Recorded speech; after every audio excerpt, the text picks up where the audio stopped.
realize how dangerous a wrong Uber driver can be until one started following my exact route home. Not the one I was riding in, a second car. Night shiny. It happened 2 weeks ago, but I still can't sleep normally. I ordered an Uber around 10 p.m. after work. Nothing unusual. My driver was a woman named Karen, silver Hyundai, clean car, polite small talk. Completely normal ride. What wasn't normal was the car behind us. About a minute after we pulled out of the parking lot, I noticed a dark sedan in the rear window. No lights inside, no visible driver, just 2 headlights glued to us like magnets. We turned right, it turned right. We slowed down, it slowed too. At first, I thought I was imagining it. People drive the same direction all the time. But then I saw something that made my stomach drop.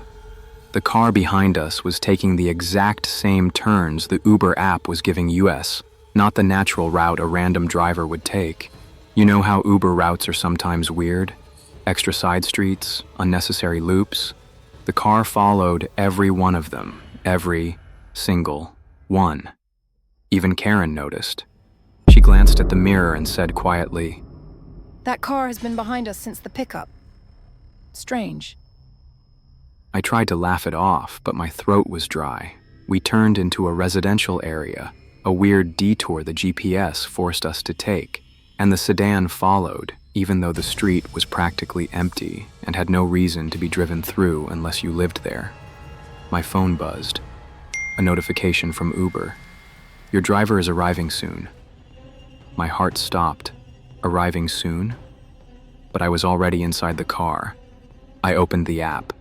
My actual driver, the one assigned to me, was a black Toyota Camry, the same model as the car behind us. The license plate matched.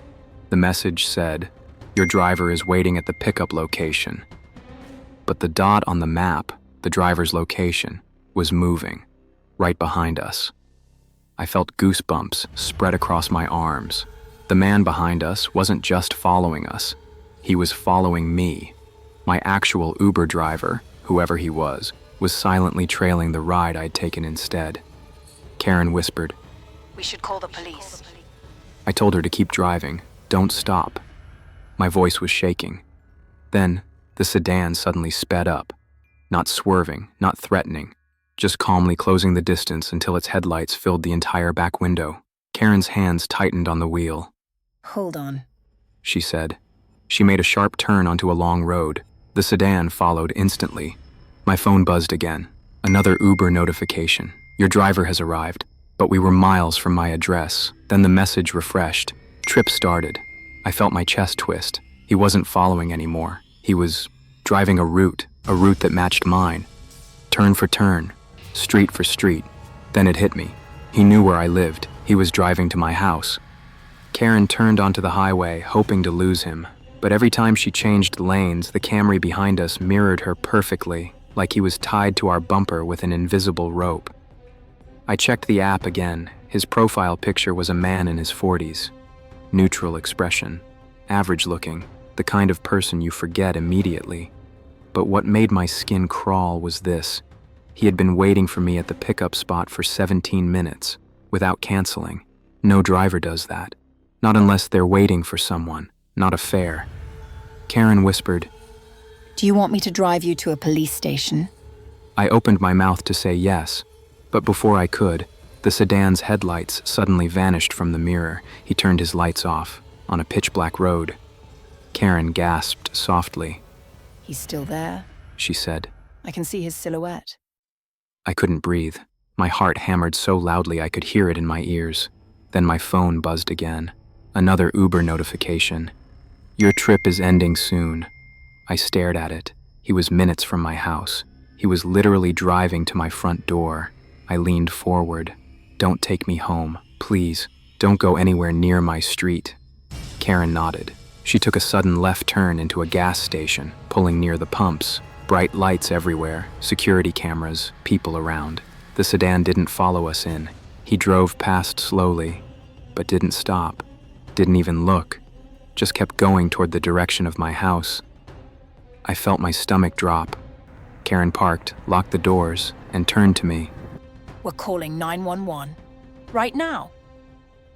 While the dispatcher tried to calm me down, Karen pointed at something across the street. The Camry. He was waiting at the corner. No lights, no movement. Just sitting there, idling, facing our direction. I swore under my breath. The dispatcher told us to stay inside the car and wait for units to arrive. 2 minutes felt like 2 hours. Finally, a patrol car pulled into the lot. The sedan's headlights flicked on instantly, and he sped away. The officers tried to chase him, but he slipped through traffic and disappeared. They escorted me home. I was shaking the whole way. But the worst part? When we got to my street, the officers found fresh tire marks in front of my driveway, a perfect arc, like someone had stopped there, waited, then pulled away. My phone buzzed one last time. Uber notification. Thanks for riding with John. Rate your trip?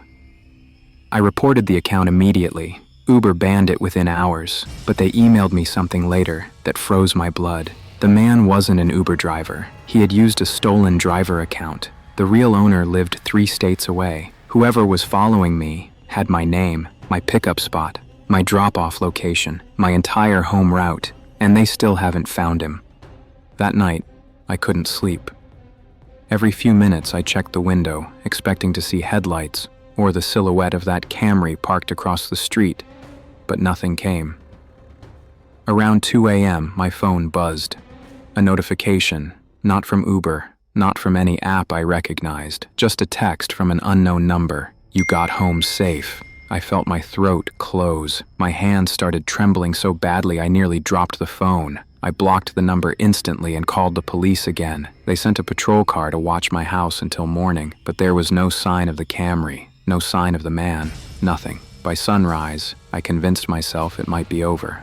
I took a shower, made coffee, tried to pretend everything was normal, but when I stepped outside to leave for work, there was something stuck under my windshield wiper, a piece of paper, folded neatly in half. I looked around. No cars parked nearby, no neighbors outside. Everything was silent. My stomach twisted as I opened the note. It wasn't handwritten. It was printed. Just one sentence. Next time, don't get in the wrong car. I froze, because that meant he wasn't following Karen's Uber. He was following me. He had watched me get into her car. He had recognized me from the app. He had been waiting for the moment I stepped outside alone. I drove straight to the police station. They took the note, checked nearby cameras, monitored my street for days, but the license plate he used was stolen. The phone number disappeared. The fake Uber account was disabled before they could trace it. Eventually, the police told me the same thing everyone always hears in these kinds of cases. He probably won't come back. Just be aware of your surroundings. That was months ago. I've moved since then. New apartment, new routine, new everything. But sometimes late at night my phone will buzz with a notification from an unknown number. No message, no words. Just the feeling that someone out there still knows where I am, still watching, still waiting for me to get in the wrong car again. These stories are too real not to be true. See you in new scary stories.